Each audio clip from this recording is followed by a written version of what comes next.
So I just wanted to spend a few minutes telling you about the MAP. I'm the medical director for the MAP. Susan is our community organizer, Susan Yano here.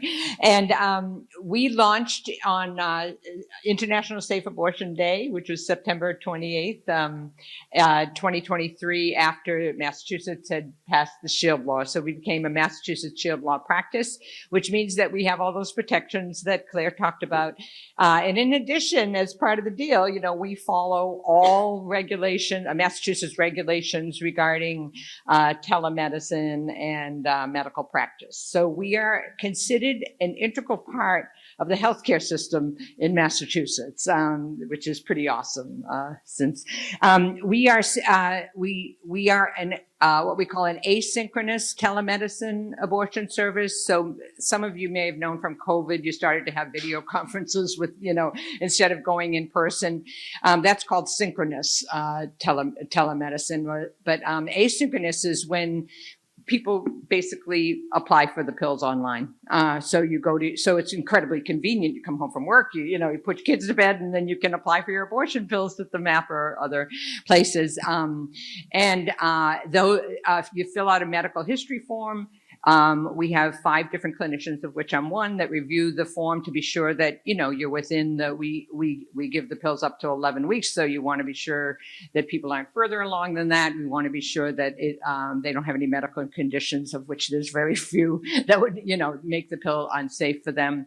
And then we send follow-up. The pills are shipped via U.S. mail. They arrive in 2 to 5 days.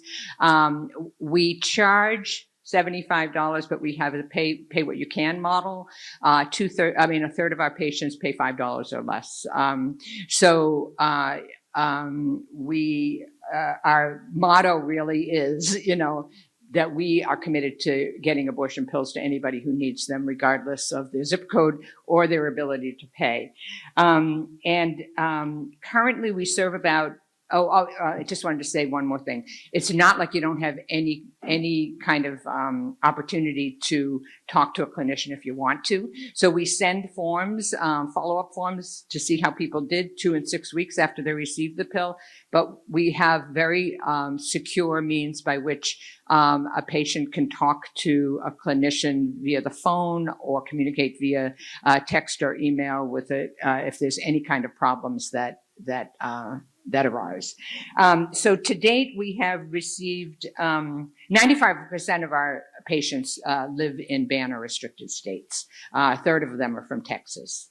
And 2/3 of them need subsidized care. About half of that we're able to give them that care because of the abortion funds, and very, very thankful for the work of the abortion funds, including those in Massachusetts that help us to lift up this work for patients.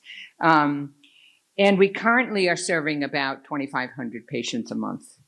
So we're on track to serve about 30,000 patients in 2025. But I just want to say 2 things. One is we're community of practice, and that is that our work only is possible because of the incredible community of people, including Ren and the people, the lawyers who have our back.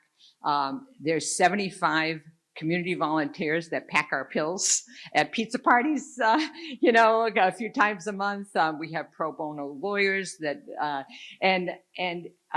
it's just, the AG has our back, the governor we've met with. I mean, it's just an amazing network, and our work would not be possible without the work also of people, the contributions that we receive through individual donations and foundations. So I just want to read you a couple of quotes so that we can just have a lens into the kind of people that we're serving. And these are all people in banned states. And I just pick a few. We don't ask people why they have an abortion, but they often write to us in a little open comment thing at the bottom. This was, I was scheduled to have a lumpectomy, which is, removal of a cancerous lump, but found out I was pregnant. They can't operate until I abort the pregnancy. The lump could be cancerous and is growing larger. I was sexually assaulted and cannot afford abortion and do not want to deliver my rapist baby. I am homeless and living in my car with my 2 children. I know that the minimum pay is $5, but I have nothing. Literally, if it wasn't for the food pantries in our neighborhood, my children and I wouldn't be eating. I lost my job and I can't afford anything at the moment. Please, can you save the fees for me? Which of course we did. I'm an 18-year-old mother of one. I just graduated and my daughter just had open heart surgery. I cannot pay for these bills. If y'all negotiate with me, it will save me a lifetime of miserables, she said. I'm a single mother of two small children. I can pay $9.22 for the pills. Can you imagine what it was like for her to sit down at that kitchen table and figure out that she could pay $9.22 after feeding her kids? And then there's the one, I can barely take care of myself and my dog. And then I just want to say that we received thank you, and I'm not going to read them all because we received thousands of thank yous. But I think there's one that just I think belongs to all of us and all of us in this room. The world feels so bleak right now, but groups like yours give us all hope. To all of you, please never stop fighting for what's right. History will remember you.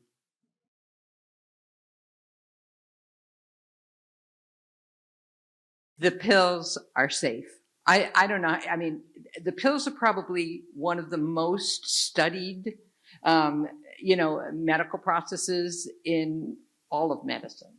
So even before mifepristone was approved by the FDA in 2000, it's already been 25 years that we have it here in the United States. It was used in France and millions of women in Europe. And, we have decades and decades and decades of experience. We have proof that asynchronous telemedicine, like mailing pills, there's already great research that says that it's just as safe as in-person care. There is no question. It's a point of vulnerability. What is not safe is to try to get decent care for a problem. I mean, serious problems like a hemorrhage that might, like bleeding heavy enough that you need a transfusion, less than 1 in 1,000 people who take it. I mean, we're talking those numbers, but we take care at the MAP of people who have complications. Mostly it's bleeding, and they try to go into an emergency room, and they get horrendous care in places like Texas and so forth. So part of what we do is we follow them, and we contact our own trusted providers and try to channel people into getting care. But it's almost like case management, in order to get people. So the bottom line for me is the pills are safe. Seeking care in banned states, I'm not so sure about that.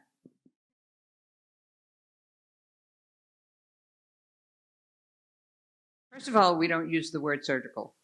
And the reason that we don't use the word surgical is because surgery is an invasive procedure that involves cutting, and that under certain scope of practice laws in various states, if you say it's surgery, then nurse practitioners and so forth can't do it, right? And so it's really important. I think that language is important, and that we call it for the first trimester. You could call it vacuum aspiration. I love that it's aspiration. I just think aspiration is a great word for the first trimester abortion, since it's tied to people's aspirations. But the second trimester is it's called dilation and evacuation, and it's a little bit more complicated because basically what you're trying to do with an abortion is get something bigger in the second trimester out of something smaller. Your cervix is only opens up about this much during an abortion, and you have to figure out safe ways to bring out a fetus without causing damage to the cervix. You don't want to cause damage to the pregnant person, right? And so the safety is incontrovertible. I mean, it's like, any kind of complication probably is less than 1 in 100, and then you talk about serious complications, and you're talking about 1 or 2 per 1,000, right? Bleeding is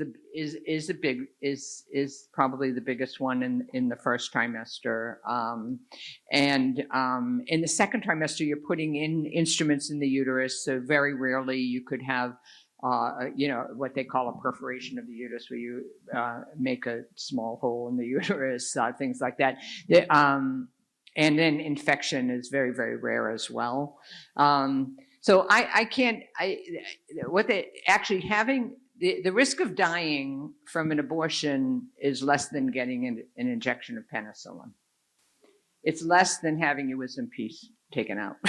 And they have actually done these studies showing that it's an amazingly safe procedure.